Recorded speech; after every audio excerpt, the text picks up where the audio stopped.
All right, well, good evening, Journey and family. Thank you so much for tuning in to the Extra Mile. I am here with the clinical director of Your Story Counseling, Miss Brooke, who has been joining us for the last 4 weeks during the Extra Mile, taking our conversation a little bit deeper when it comes to mental health. And it's been an incredible sermon series that we've walked through every single week. And Pastor Chris has done a great job, and our whole team has just really stepped up and made this time that we've spent together hopefully helpful to you. And we are so grateful, Ms. Brooke, that you've given as much time, and you and your team have given so much time to this subject and making sure that Journey Church speaks from an informed position about things. So thank you so much. You're welcome. I feel like, this is something that's so close to my heart, not just mental health, but also the way that the church speaks about mental health. Like I've said, I think in these Extra Mile chats before, the church has not always gotten these conversations right. And so it's really important to me that we are really helpful to the people that call us home. Yeah, absolutely. Well, the fact that you mention it, I would love to hear your thoughts from a clinical perspective. I mean, since churches haven't gotten this right all the time. In fact, I think probably a lot of churches are just like, I'm not touching it with a 10-foot pole. It says a lot about, the confidence that you bring to us as a leadership team to be able to take this kind of topic on. But from your perspective, what has been your favorite part, or what has been your kind of, how you think we've done with this? I'm so proud of this series. I cannot even express how proud I am of the way that our team has kind of come together and really dug into the word and really looked at the science and brought kind of both of those things to the table together. That's my favorite thing in the world, is that science really always confirms the word of God. It's really cool to see it happen. And I think that that has been something that when presented to our congregation, I think it's just been really fun to see. Yeah, absolutely. And so being able to present these two things, it's generated quite the response from our folks. Yeah. Phone calls, text messages, people sign up for Your Story Counseling. And so that's created a platform for these individuals to get help. And so all of these things that we've talked about, you've seen some kind of response. Yeah. And this past week this morning, we talked about addiction. And so that's a subject that I know that you get to deal with frequently in your office. And so looking forward to having this conversation as we dive deeper into it. Yeah. One of the things that I thought, some misconception that I think that we've experienced, is this idea that addiction only deals with some type of substance abuse. And was said this morning, that's just not true. Pastor Chris said it's an idolatry. It could be a response to something else you've got going on in your life. It's a go-to, so to speak. And so talk more about that. Where do you see that? Yeah, there's a couple of different things. Our society is really good at making addiction normal, right? So we really like, what's it called when we get that immediate response? What's that called? Yeah, this immediate gratification. Yes, exactly. Yeah, that's the one. There's a 50-50 working that we're doing together. Teamwork. But no, that immediate gratification, our society thrives on that. And that's something that we build. We build in convenience, we build in immediate gratification, and that all lends itself really well to being addicted to lots of different things, right? Yeah. When we talk about chemical addiction, we talk about drugs and alcohol. I will never forget when I was still in my internship years ago, I had a supervisor that told me, the reason people use drugs and alcohol is because it works, right? It works. For whatever it is that they're struggling with, it's the thing that gets them as far away from dealing with that and as quickly as possible. And so when we look at the other things that people get addicted to, like shopping or food or gambling or pornography or anything, really, it's the same, even social media, if you think about that, right? It's this idea that it's something that's going to it's going to feel good for a minute. Right? Regardless of the consequences. So usually it's long-term consequences, immediate gratification right now. Yeah, it's kind of like this chicken nuggets at McDonald's. They're quick, but they're not good for you. They're not. The microwave is helpful, but probably not always good for you. But it's that microwave generation. Yes. We want it right now, 60 seconds or less. And so you go to that, but ultimately it does just meet some type of need or dissatisfaction that you have with your own life. And it allows you to escape. I love what you said. People turn to these things because it works. It works. And that's a hard, when you get in that rut, it's hard to get out of it. Because it works. Because it's consistent. It takes me away from the pain. It's the thing that I know that I can go to when other things are not working right now in this moment. Yeah. Right. Absolutely. Okay. So people wrestle with these addictions, and how often or how long can a person exist in this kind of rut of addiction before they recognize, I got a problem? Well, I think what's interesting about our culture right now is that we normalize it so much that we can exist within it for a really long time, right? Like I know people that really, really struggle with social media, right? Yeah. That is something that they cannot get away from. They know it's not good for them, but it's just the go-to. It's easy. It's there. It's like it's on my phone. It's right there. Same with alcohol, right? Like the normalization of alcohol. Charleston is a hugely alcohol-centric city. Yeah. There's so many, like all the festivals and all the different, pub crawls and different things. Everything centers around alcohol. It's really difficult to be sober in a city like Charleston. Yeah. And so until we normalize the culture of being sober in those situations, it makes it really difficult to kind of get healthy. And so to answer your question, how long can people exist? A long time. Yeah. We've got like the mommy wine culture that is, like I'm gonna deal with my kids, but I'm also gonna, take this glass of wine while we're doing homework, and that'll just progress as time goes on, and it can be really, really dangerous, but it feels so normal in the culture that we're in right now. Man, that is so difficult. I mean, if everybody, Pastor Chris said this morning, 1 Corinthians 15:33, that your company will take you apart, basically. And if you're already in a place, it's almost like your addiction's hiding. It's camouflaged in where you're at. And addiction is such a liar, right? Yeah. Like it says, this is normal, it's fine. Look at your friends. This is normal, it's fine. It's not a problem. Look at your friends. Right? Look at your friends. Look at look at this show, right? Like they're all drinking on this show. Look at these events. Like everybody's doing it, right? It's totally fine. It's talk about drinking, but even was mentioned this morning. We mentioned it just now, a few minutes ago. Pornography.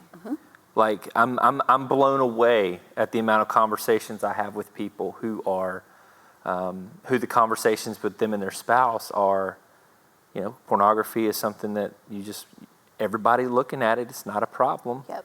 When you think about Miss Nikki's story today, right? She was talking about how what she grew up in was her normal, right? Like it was normal for these people to be gone. It was normal for these people to be high or drunk or whatever, right? That was my normal. And when I saw something different, it was strange.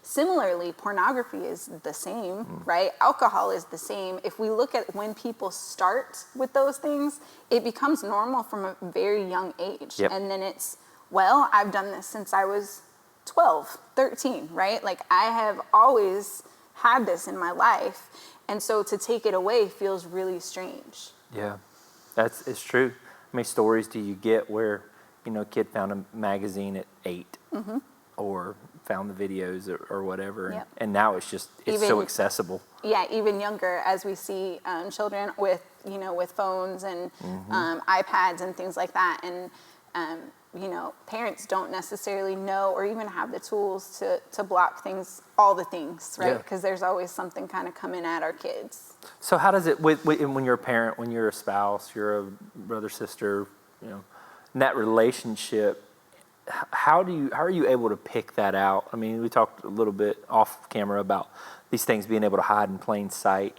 Like how are you able to kind of see those patterns in someone's life to kind of help, oh man, this is an addiction? Yeah, I think that, for someone struggling with it, I think one of the red flags, Chris mentioned this morning, self-awareness, right? Mm-hmm. One of the big red flags is if I'm hiding something from somebody that I love, if I feel like I have to hide it, then it's probably not good for me, Yep. right? This is something that I've tried to teach our children from a really young age. But just that idea of like, if you're doing something that's okay, then it's going to be out in the light. But if you feel like you have to hide it, then we need to talk about what that looks like. Similarly, for somebody who loves someone who is struggling with addiction, one thing to know is that you're not always going to get through with one conversation. One of the things clinically when we assess people for addiction, one of the questions is, has someone ever told you that you have a problem, right? And some people say no, like nobody knows, or nobody thinks, nobody said that to me. But that's not necessarily because it's not there. Sometimes it's just because you haven't talked to anybody about it, or nobody is close enough to you To see it. to see what's going on. And so those conversations that you have as a person that loves someone with addiction, those can be helpful later on, even if they're not helpful in the moment, because they can trigger somebody has said this to me, or a number of people have said this to me through the years, but I just didn't see it myself. Yeah. So once again, we've come to this place of the need for community. Who's taking you up the mountain? Who's ripping the roof off? Who are you close enough? There's a theme. There's a theme. You have said that every week. It seems like it always boils back down to who are you doing life with? Who have you given permission to do life If with you? I'm really honest, Sean, like I don't know that I would have a job if humans did community really well naturally, because so much of what we do is creating that first safe step for people, and then encouraging them to take that safe step with other people. But if we all could do that, and there wasn't those fears of rejection, or even actual rejection when people don't necessarily respond appropriately, if that wasn't such an issue, then I don't think I would have a job. Well, there you go. New goals. Honestly. Put Brooke out of a job, church. Please, I wish. I wish. We did so. It would be pretty cool. I wish that people were so healed that I didn't have a job. Honestly, that would be a dream. Yeah. All right. So healing from addiction. How realistic is that? I mean, I think it's really realistic. I think just like any of the other things that we've talked about, it's something, talking about community, right? It's something that can come back. It's something that we talk about relapse statistics and things like that when we're talking about addiction. And statistically, it's true that we create patterns within our brain. There's chemical addictions that are in play and things like that. So like it's hard. yeah. But can you heal from it? Yeah, there's people that have, been sober or clean from certain things for more years than they were addicted to them. Yeah. And so, yes, but I think that it takes a lot of work, just like anxiety, depression, all the other things that we have worked on through this series. Absolutely. Okay, so we talked about healing, we talked about, the chemicals that you have going on inside. One of the things that I hear consistently from individuals is this idea of their genetics playing a role in their addiction. That my grandfather was addicted to alcohol, my dad was addicted to alcohol, so therefore I'm at this predisposed place of I'm just gonna, there's something out there that's gonna get me if I'm not, talk to me about that.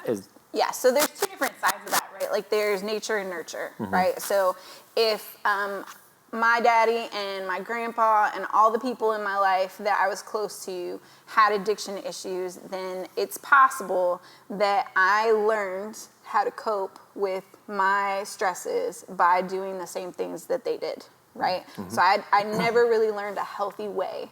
And so it may not be the same addiction, but it might be something else, right? So I may steer clear of alcohol and drugs, but also cope in these other kind of addictive ways. That's possible.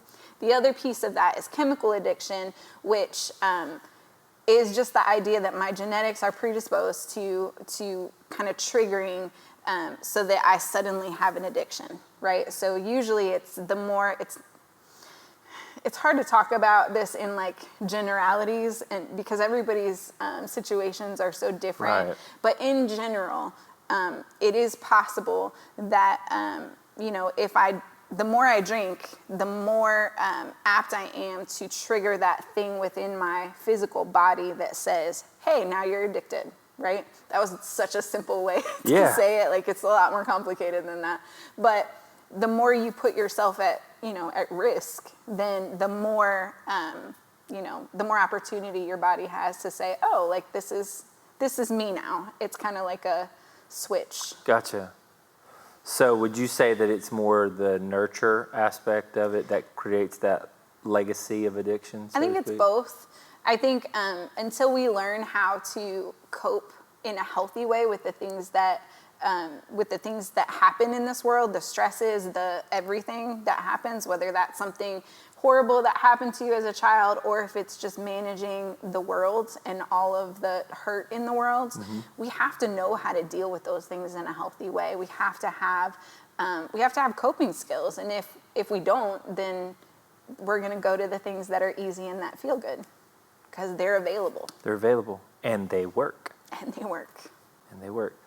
All right, so someone has got this, they're wrestling with addiction at home right now, and one of the things we see in the book of James talks about confessing our sins one to another, so we may be healed even. What role does confession play when they realize, I've got an addiction? You've got these people who are in community with you now. How impacting is that confession moment from a clinical level? I think that is the key. I think it's really difficult. I'm hesitating to say impossible, but really difficult to heal yourself from addiction, right? To do it on your own. Like, going back to the idea of community, right? But if you don't have people that can walk alongside you through the really, really difficult work of healing from addiction, then I don't know how you're going to do it. I really don't. So, but it starts with that idea of being honest with yourself and being honest with the people that you're doing life with, and coming up with a plan together for accountability and safety and all of those things. Okay, so it's just dealing with confession. You said coming up with a plan. All right, so how do we start with the plan of confession? So I think that when I say coming up with a plan, what I don't mean, if you come to me, Sean, and you say, I'm struggling with XYZ addiction, what I'm not going to do is say, all right, Sean, you can't do that anymore for the rest of your life. And if you do, here's some consequences in our relationship. Right? Because that is detrimental and really not helpful. What that means is that your addiction is going to tell you to lie to me. Yeah, because I don't want to be put on restriction. Right, because then there's consequences in our relationship. And so what we want to do is we want to be a community of grace, and that says, all right, tell me what you need, Sean, right? Tell me how I can be helpful for you as part of your community. Maybe you don't know, but what I think what you need from me is to hear that I still love you, Jesus still loves you, and we're going to walk alongside you. We're going to figure out what's going on right now that is triggering some of this for you.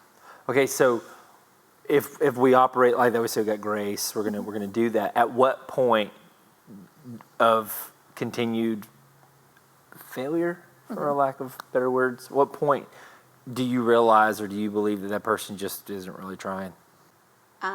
If I'm counseling a couple, right, and one of them has an addiction issue and the other one does not, and that person is working on trying to support, right, trying to hold them accountable, trying to be there for them, the first thing that I need that couple to know is that they need outside community, right? If there is just a nuclear family that is the only one with knowledge of this addiction, that's going to blow them up. Right. Because it's too much to bear, and that's not the role of the nuclear family, right? So we need to have that person that is struggling with addiction seek outside community that's going to walk alongside them. Does that make sense? Yes. So it goes back to the idea of having biblical Christian community around you, walking alongside you. You cannot do it by yourself or even within your home. We can't keep those secrets. It's never going to work. Sharing one another's burdens, Yes. biblical concept. Yes. is Confession. Now there's got to be a plan to share too. So it's like receiving it, walking with somebody through that confession in time is one thing, but that individual who just feels so ashamed of their addiction or the choices they've made, like how do they get a plan to sit down with their spouse and confess, I've got this, I'm struggling with this? Yeah. I think that having some pastoral support can be really helpful in that. Even those are places where counseling can be your first step, right? Okay. So like this is always going to be, counseling is always going to be a safe place. A pastor is going to be a safe place where I can say, here's where I'm at now. How do I get to a place where I can confess this to my spouse or to even my community group or whatever, so that I can so that I can build that community beyond the one-on-one of counseling or pastoral relationship. Gotcha. So it could be useful to even to some degree find that person to help you with that process, whether it's a counselor, pastor, friend even. Yeah. Could be somebody to just kind of help navigate that. Yeah. Awesome. Okay, so somebody's at home right now, and maybe they're not the one who's wrestling with the addiction, but they know their spouse is, or a friend, a coworker. Somebody's wrestling with addiction. What steps should they be taking, apart from prayer, to help that individual navigate that? Yeah. So I think there's a lot of things that they can do. For one, I do think that it's important for us as supporters of our community, of the people around us, to take steps to not be part of the problem, right? So if I think that my friend struggles with alcohol, I should probably stop inviting them out to drink all the time, right? If I think that my friend has a shopping addiction, we probably should not, right? Like that probably shouldn't be the place where we go. I don't want to bring my friend that is struggling with food addiction cookies every time I come over. Those kinds of things really, if somebody especially if somebody recognizes that this is something that they struggle with, don't be that person that makes it harder for them. Yeah. Even if they're not ready to change, let's still start taking steps so that we're not part of the problem. Other than that, I do think being able to have conversations like, hey, I'm wondering if this is a struggle for you. Yeah. And that comes with, relationship. And I'm noticing these patterns for you. I'm noticing these different places of, I don't know, behavior, whatever it is that we're dealing with. Gotcha. I think that's part of it. And then being a safe place for them to land if and when they decide to say something to you about it. Yeah. Brooke, I wish we had another 30 minutes to talk about this, because I just hear your passion for it, and I hear your commitment for people to be seen and heard and find healing. And so we're so grateful for that. Just your whole team, it just comes from them, and we're grateful for you. Again, I wish we had 30 more minutes to talk about specifically this topic. But listen, we're going to have another opportunity this Tuesday night. If you have certain questions about addiction, or you want to hear more, Ms. Brooke will be one of our panelists, along with many other members of her team. And we're gonna spend some time really driving down to some of these questions that you answered or that you asked. So make sure you text that number and get those questions to us so that we can answer them. And we know that this is just the beginning. All of the resources that we've put, it's been a dream of ours, a vision of ours, is take these resources and put them somewhere on our website that anybody who's wrestling with some mental health can just click a hot button, and it pulls up all the sermons, pulls up all the extra miles, pulls up our Q&A that we're going to have on Tuesday. And so the hope is that this long-term becomes a resource for individuals to utilize in those moments. And then also, Your Story Counseling is an incredible resource. I want to continue to point you to books on our website and the app, books that you can read, podcast. This is not going away. This is not going away from Journey Church. This is not going away from our topics of discussion. and we're committed to see healing happen in that area. And God has provided some amazing people and some incredible resources. When I get to sit on this on this couch with right here, and so Ms. Brooke, thank you for giving us these last 4 weeks and all of the. She actually sat in a lot of the sermon preps, all of them actually, to make sure we didn't say anything dumb. I'm telling you, churches she say dumb things sometimes. She did. And we got to be able to correct some of the things that have happened historically. And she's done a great job with the correction. When I spoke a few weeks ago, she met me at the end of it and came up and she made a suggestion in a very gracious way, but kept us on path. And so I'm so grateful for you and your team. I'm grateful that God brought us here, and I'm grateful that we've been able to share this time together. And so thank you so much for joining us at the Extra Mile. Hope and pray that it's been helpful for you. We look forward to seeing you Tuesday night. Have a great week.